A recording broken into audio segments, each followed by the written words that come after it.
Chères Dinardaises, chers Dinardais, cette année, nous ne pouvons pas organiser la cérémonie traditionnelle des vœux. Nous devons rester vigilants, respecter les consignes et limiter la circulation du virus. Et cette année encore, c'est avec une vidéo que je m'adresse à vous. Il est grand temps, me direz-vous, mais j'ai dû m'isoler la première semaine en ce début d'année, moi-même testé positif. Heureusement, grâce à un schéma vaccinal complet avec ces 3 doses, je n'ai eu que des symptômes légers. Alors sans plus tarder, au nom de mon équipe municipale, je tiens à vous exprimer, ainsi qu'à vos proches, mes meilleurs vœux de santé, bonheur et réussite pour la nouvelle année. Et du fond du cœur, je m'engage à continuer à vous protéger, à faciliter votre quotidien et à rendre notre ville la plus attractive possible pour votre bien-être. Faire de Dinard une ville vivante pour tous reste notre ligne de conduite. Les extensions de terrasses gratuites, les nouveaux lieux de convivialité, les rendez-vous culturels, les manifestations sportives, les activités associatives, les événements prestigieux ont rythmé et animé l'année sous le contrôle du pass sanitaire et autres précautions.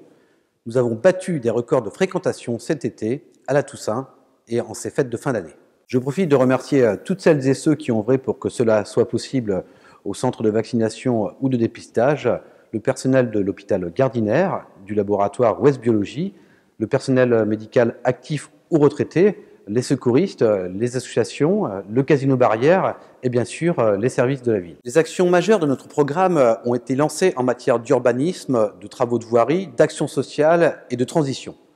Différents projets participatifs, comme le conseil municipal des jeunes, le comité consultatif ou le projet participatif Bouge ton parc à Saint-Alexandre, ont été mis en place.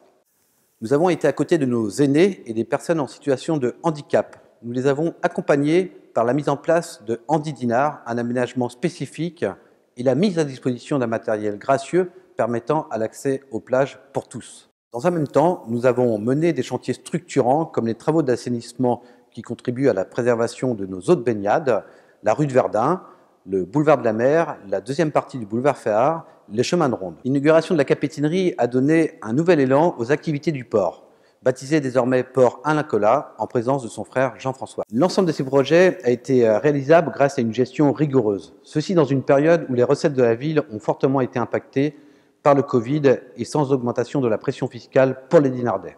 C'est ainsi que nous œuvrons au présent pour le bien commun. Moins visible pour vous, mais essentiel pour nous.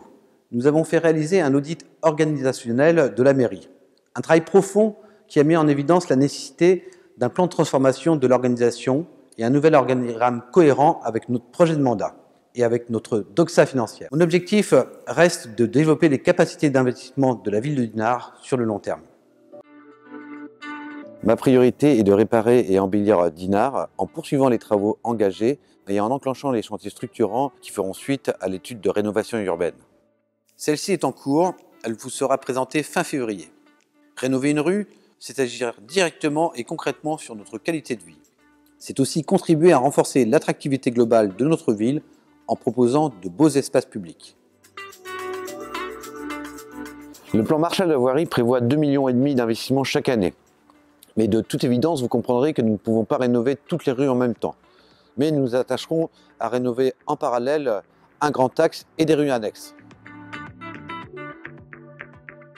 Suite aux problèmes structurels rencontrés au niveau du bâtiment de l'Escale, ne permettant plus l'accueil des activités et du public, nous allons repenser et reconstruire un bâtiment économe en énergie, éco-responsable et ainsi permettre à la ville de Dinard de réduire son empreinte carbone et ainsi préserver l'environnement. Cela permet de repenser sa conception en lien avec la nouvelle organisation des services. Notre volonté est de renforcer l'action sociale vers la population dinardaise. Lors de mon passage à la résidence Autonomie du Puy pendant les fêtes de Noël, j'ai pu me réjouir de voir les résidents apprécier tant la qualité de service des agents que celle de la rénovation de leur appartement démarrée pendant la précédente mandature et portée par Émeraude Habitation. Nous devrions atteindre 100% d'occupation d'ici quelques semaines. L'inauguration prévue initialement le 25 janvier est reportée au regard du contexte sanitaire. Souhaitons qu'elle puisse se réaliser dans les meilleurs délais.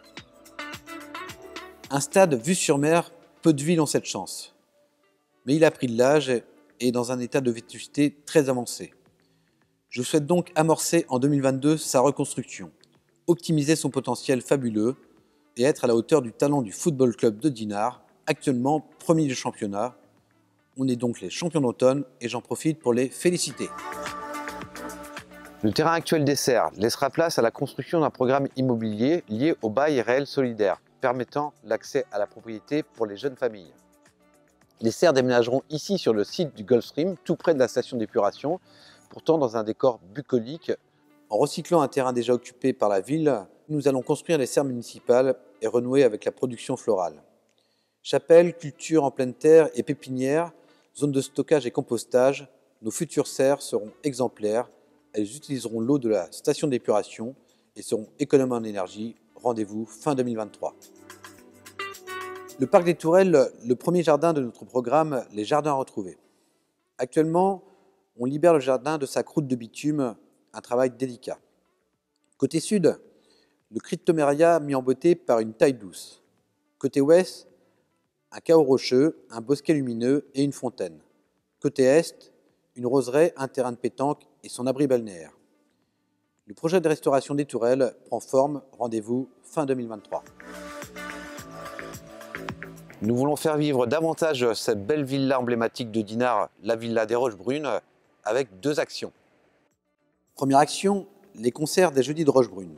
Ils s'adressent à tous les publics et toute l'année, avec des concerts de musique classique, piano, violon, violoncelle, mais aussi harpe ou saxophone, et des concerts découvertes de chanteurs comme le jeune chanteur bordelais Chien Noir qui vient d'être nommé aux Victoires de la musique 2022.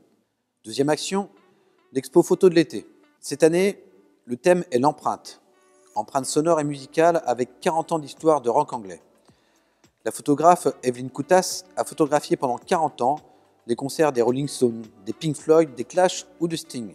Cette exposition intéressera donc toutes les générations. Elle est un clin d'œil au nouveau festival Dinard Opening qui se tiendra aussi dans le magnifique parc du Port-Breton. Certes, la crise sanitaire n'est pas encore derrière nous et nous ne sommes pas revenus à la vie d'avant. Mais je suis d'un naturel optimiste.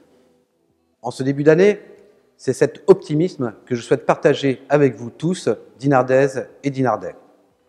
Avec tous ces élus et tous ces agents, la ville de Dinard se tiendra avec moi à vos côtés et nous ferons de notre mieux pour donner du rythme à nos actions. Je souhaite sincèrement que les réunions publiques soient à nouveau possibles, car rien ne vaut les échanges en présentiel. Et j'en profite pour saluer les nouveaux arrivants pour lesquels nous n'avons pas pu organiser le verre de bienvenue. À toutes et tous, je vous souhaite une très belle année.